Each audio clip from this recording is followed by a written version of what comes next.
Well, hello again everybody. Well, today is Christmas Day 2017 and I've got an unboxing video.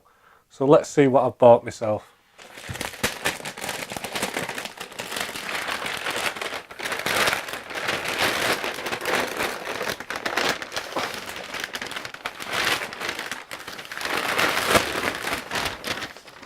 Well, it's a heavy box. I'm not going to tell you what it is. See if you can guess. The first one who knows what it is, shout out.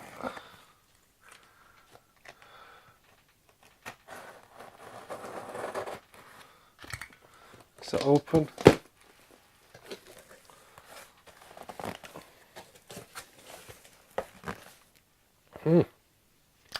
Well, USB cable.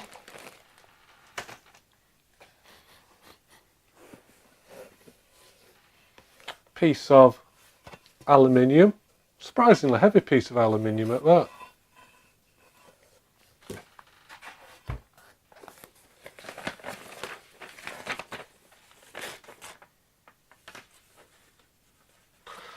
We've got some pretty poor looking, I don't even know if they're instructions. We've got a packing list here. Apparently everything's in, so that's good, isn't it?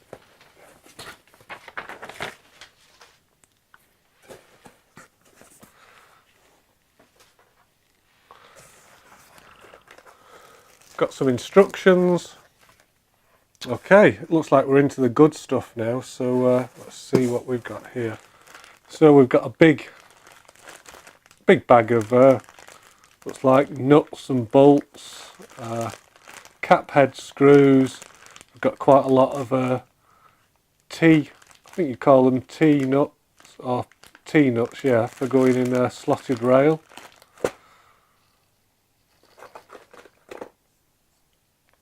We've got some what looks like 3D printed, what do you call them, 3D printed, they look like nuts.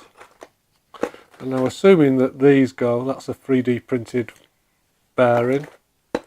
Assuming that these nuts, they've got some rods in here. Oh, again, quite heavy stuff there.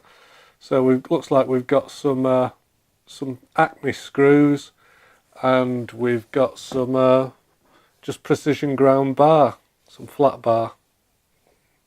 Not flat bar, round bar, but ground, precision round ground bar, and some long threaded piece of Acme screws. Let's take them out of there.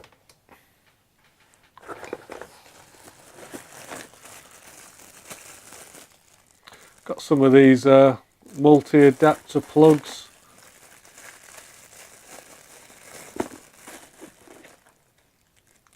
They look certainly of dubious safety.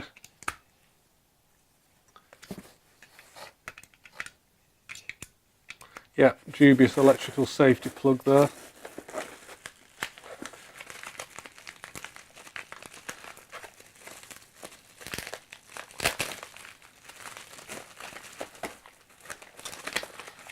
Got a circuit board. And we've got some little cutters of some description. Can I open them?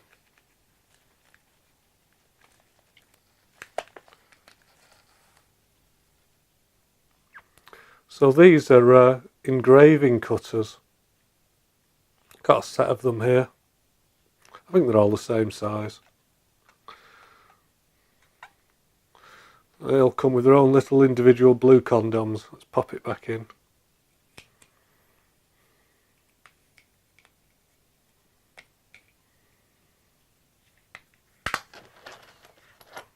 Looks like we've got some sintered metal angle brackets. They're quite nicely made.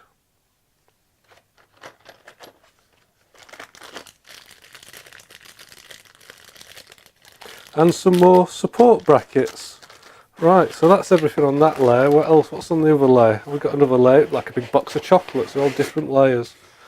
So it looks like we've got some kind of let's call it a spindle motor, and it's looks like it's set up on a slide here so that it can be, well, so it can be moved up and down. So we've got a little acting screw here which can move this motor up and down. It's got a couple of guide rods on either side, and then at the top of there we've got a little stepper motor. Cute. Well, I suspect everybody knows what this is by now. I know you'll be ahead of me. So what we've actually bought here is, well, to be honest, it's pretty much the cheapest CNC machine that you can buy on Amazon. Because I don't really know much about CNC machines, although having said that, I have worked on, have written G-code for great big machines many years ago, but I've never had a little CNC machine myself. So I'm not expecting great things of this machine. I suspect it's actually going to be pretty rubbish, and it'll be doubtful if it can even do anything useful. But you know, I wanted to lose my wanted to lose the old CNC cherry. So I think this kit was about £179 on Amazon, something like that. As I said, it's pretty much the cheapest CNC kit you can buy on Amazon, and I just thought it would be quite good fun to build it up over Christmas and play with it, see if we can actually do anything useful with it. I was really hoping that we might be able to do something like mill out a PCB printed circuit board, but I think that might be a little bit of a bridge too far, because from my understanding of these things, they tend not to be particularly rigid, and you have trouble getting the beds level enough to actually do any reasonable kind of milling with them. So I'm very much classing this as going to be it's going to be a toy. But I suspect that I couldn't have bought the stepper motors and the aluminium guide rods and the power supplies. I probably couldn't have bought them for the cost of this kit. So I've just bought it as a little bit of fun, and I thought we could put it together. Yeah, so there we are. So I'm not sure what to get out first.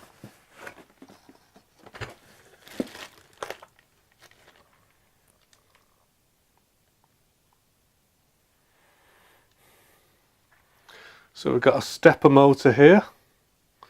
Okay, so here's the stepper motor.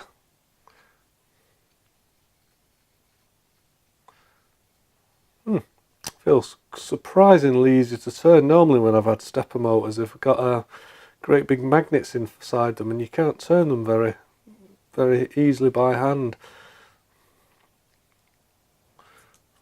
So I'm not exactly sure what type of stepper motor this is. Just says JBL stepper motor.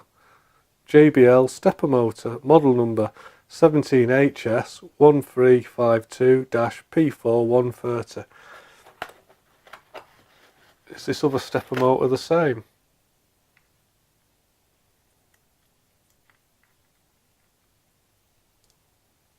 Yep, I think it is.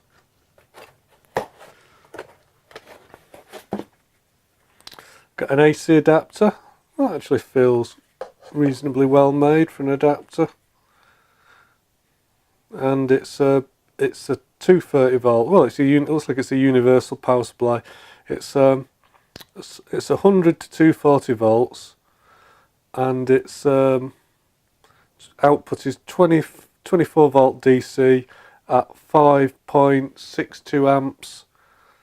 Yeah, it's 24 volt output at 5.6 amps. So that's a reasonable, substantial little 24 volt power supply, isn't it?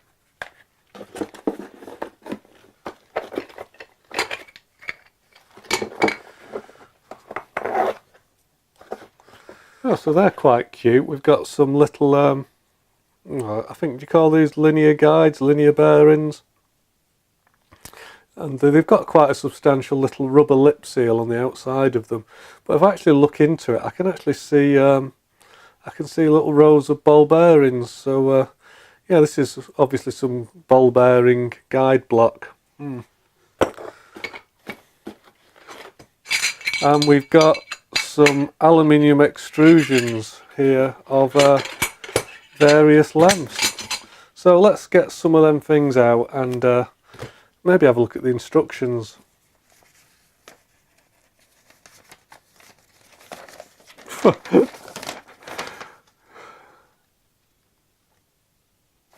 Right, okay.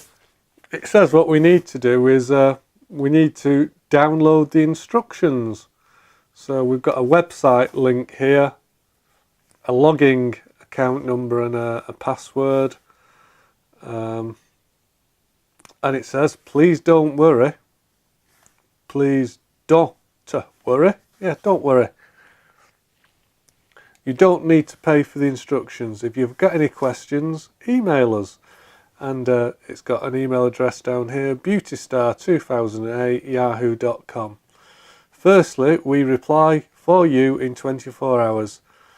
Best regards, sincerely, the seller. Thanks very much.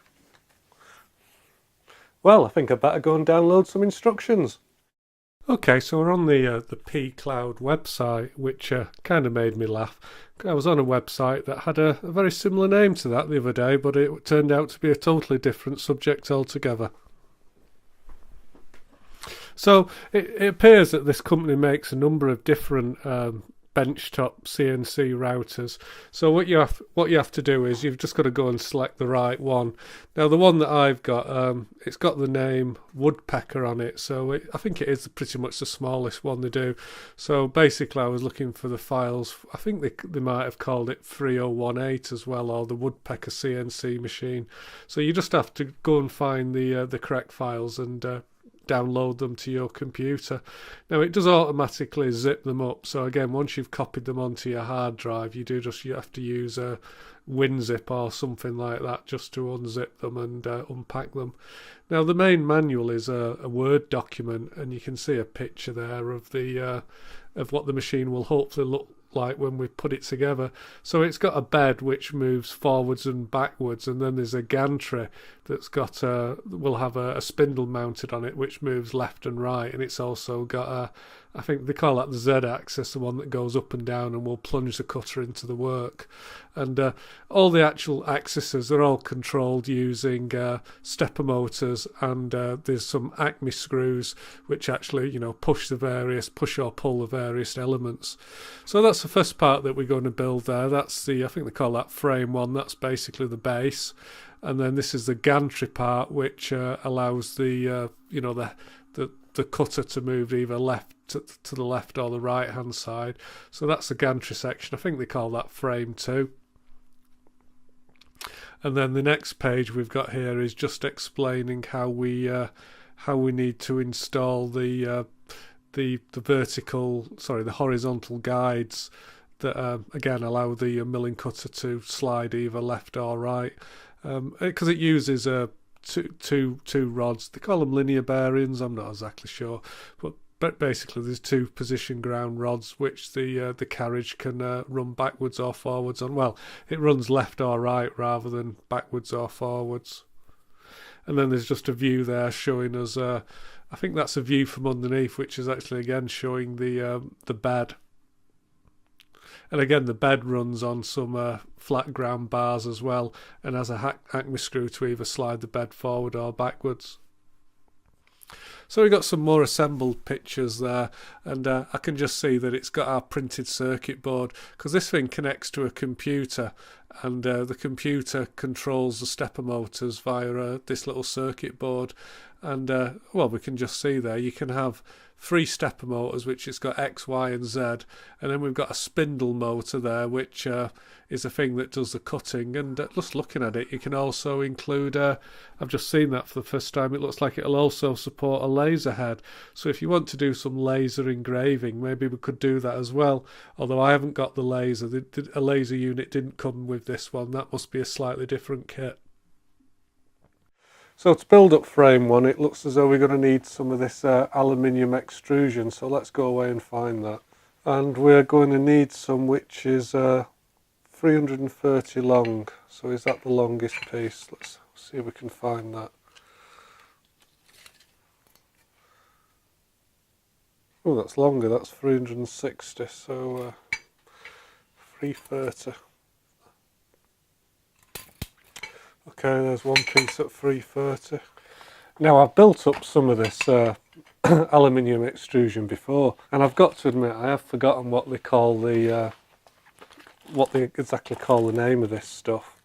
But I know one of the things that can be really painful with it is if you've got to slot some of these T-nuts into the aluminium extrusion, and some of these T-nuts you can put in afterwards, and some of them you've got to slide in first, and depending on what type it is, you can't always get them to fit. So I'm just trying to figure out, can you fit these T-nuts afterwards, or have we got to slide them all in now? Alright, okay, they can be put in afterwards, yeah. I've made the mistake before of assembling this kind of stuff, and if you forget to put one of the right T-nuts in the right place, you just can't get them in afterwards. Yeah, I'm just wondering whether or not, first of all, we should just pre-assemble some of these corner brackets along with their little T-nuts. I'm not sure whether to do that or not. I think I'll just try one and see if they slide in, if you can assemble them after the fact. Going to need some Allen keys, aren't we? I think maybe, I was trying to think if there was a smart way to assemble these, maybe put them together first, but I'm not so sure. I think what I'll do is I'll just assemble everything together loosely and just nip things up with an Allen key, and then we'll do the final fix afterwards. Well, I haven't found anything missing so far, and it does seem to come with these nice little Allen keys as well. In fact, what I'm trying to say is it seems to come with everything you need. It seems to be quite a well put together kit, which is nice. Like I say, it wasn't very much money really in the scheme of things. I'm afraid I'm not going to be able to keep up a running commentary on this because it's just a little bit fiddly to do. Oh, I didn't realise that you can actually fit the T-nuts through the front of the angle brackets. Or rather, one just fell through a second ago. Yeah, so you can do that. Right, okay, so they both go that way. Yeah, it's definitely a little bit fiddly.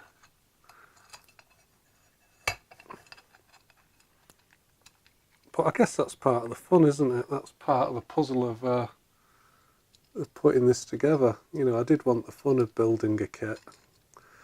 Well, these T-nuts do fit through the aluminium brackets. Well, rather they'll fall through them when you don't want them to, but when you're actually trying to fit them, they don't want to play ball at all. Okay. I watched another YouTube video with a similar machine. I don't think it was exactly the same one, but I've seen a couple of units similar to this, and I think the people that were building them said that it took about 6 hours to actually put these things together. So I don't know if we're going to be in that 6-hour ballpark or not. At the rate I'm going, I kind of suspect maybe not, but we'll find out, won't we? I think they look, from the texture of them, I think these feelers are only made out of sintered metal. So they've obviously been kind of cast at high temperature or sintered together. You can just tell they've got that porous feel about them. And then basically you put a screw through it, a cap head screw, and then you can screw the T-nut onto the other side, as I attempt to do in my rather cack-handed way. Yeah, you can actually tell I'm being quiet for once. Normally I just waffle on about absolute rubbish, don't you? But I'm actually having to concentrate. It's you know, it's not necessarily hard to do these. They're actually fairly, I would say they're easy to put together, but they're also fiddler. You know, they're not hard, but they do take up your attention. It's like doing a jigsaw puzzle, really, isn't it? I should probably be doing, I've got this I'm assembling this on kind of a soft mat, and I'm guessing it would probably be better to do it all on a very rigid flat surface, because I expect it's very important to keep everything very flat, but yeah, I'm not doing that. Okay, we've just got this bottom bracket to put on, and then we can start assembling the cross pieces then, can't we? And I do wonder what you all my viewers are doing over Christmas. Are you having a good Christmas? Are you having a quiet one? I know that some of the people some of my subscribers don't enjoy Christmas for a variety of reasons, and yeah, some people Christmas can be a difficult time. I've got to admit, I wouldn't really claim to enjoy Christmas as such. I certainly enjoy certainly very much enjoy the holiday. I'm work put quite a lot of hours in at work, and you know, semi-demanding job. And I have to say, I maybe have to apologise. The best part of Christmas for me is not the religious aspect, because I'm afraid I don't have a religious bone in my body. I'm quite anti-religion in most ways, but it's nice to be off work, and it's nice to have the holiday. I'm not going to tighten everything up too much, because it might have to come apart again. Wouldn't surprise me. Almost takes me back to my boyhood, this, doing a Meccano at Christmas. I'm sure we've all made Meccano kits, haven't we, over the years? I did used to enjoy my Meccano. Although in many ways I was probably more of a Lego child. I had Lego, and then you know, we all started with Lego, didn't we? And then a lot of us graduated to Meccano. I think I probably will have to loosen some of these off and retighten them, but do it on a proper flat surface, because I think there's probably a bit of give in this mat. And you know, one of the most important things about building this kind of thing is you want to get everything as correctly aligned and straight as possible.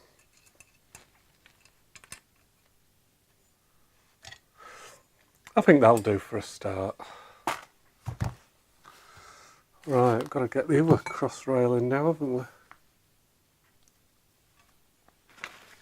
I noticed it gives you an exact measurement there. It says you shoot aiming for 68mm on there, this gap between these two bars, but I can't really see that it's going to make any difference. It just looks as though the way they've assembled them, you just got to push the crossbar up against this bottom set of brackets, so maybe that's what we'll do. Well, that's the base frame assembled now. Let's have a go at doing the gantry part. So this is what we're building next. Effectively a set of goalposts with a crossbar. So it looks like we need two 360 wides, which is them two, and some end ones. And we're going to need some end brackets. Let's get them. 5, 6, 7,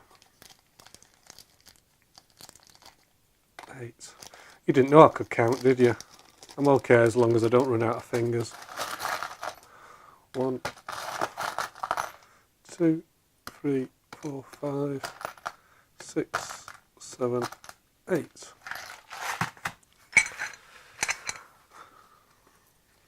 seems to make sense to semi-assemble these nuts and bolts together.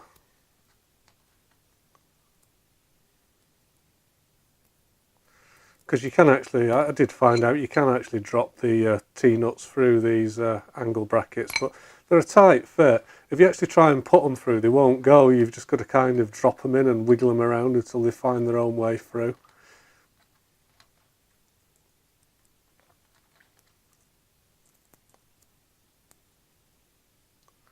Oh, we've got a malformed washer there. That one's got a different size hole in it.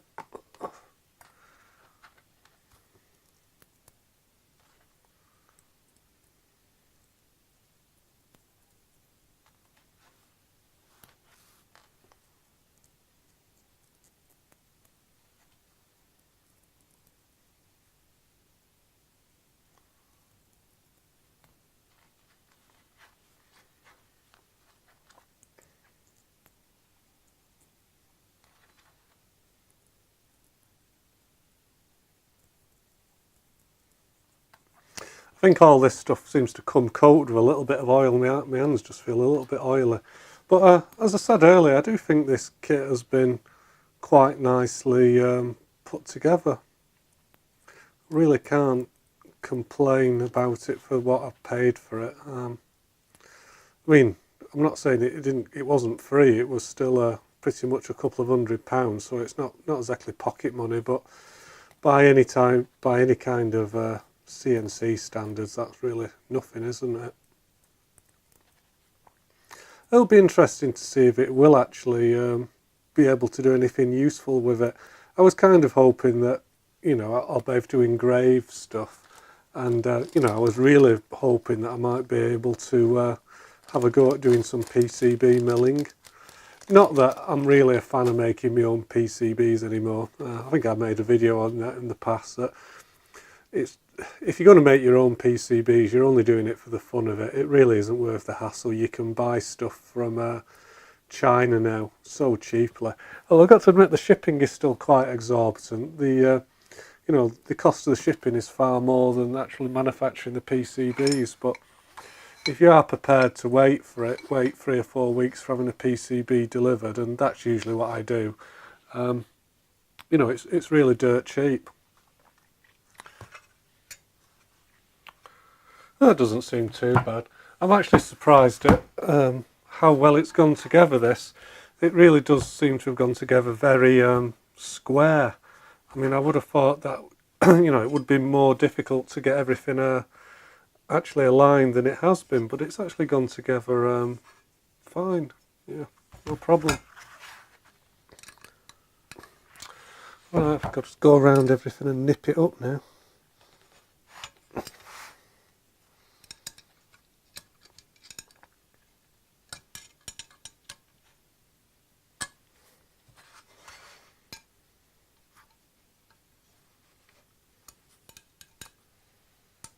I'm not going to rive on anything. I'm only nipping them up loosely. Well, firmly. I'm nipping them up firmly, but I'm not going to yank on them. I don't think it'll improve anything if I did yank on them. Okay, so now I think probably what I have to do is attach the gantry part, this part, to the base frame. Let's have a look at the instructions. Well, it looks like a lot of the assembly instructions for this thing, they're not exactly correct, and I'm sure we'll be able to figure it out. But this like main assembly drawing, if you like, it's showing the gantry part, the vertical part, aligned about 48mm from the edge. But if you actually look at this last assembly drawing, it's effectively this little assembly drawing down here. It shows something totally different. It actually shows the gantry pushed pretty much all the way back. So, depending on which of the assembly drawings you look at, it's showing different positions for things, different measurements. So it's obviously not entirely correct. But no matter, it's not the end of the world. I'm sure we'll figure it out. So I've just aligned this bracket here with where it says it should be aligned, which is 48mm, but I don't think that's correct. I think actually this vertical bracket should be in line with this horizontal one. So I'm going to move it back, and at the end of the day, if we need to readjust it, it's not the end of the world, is it? We can do that. Well, I have to admit, I'm quite pleased with this morning's little erection. It's gone together relatively smoothly.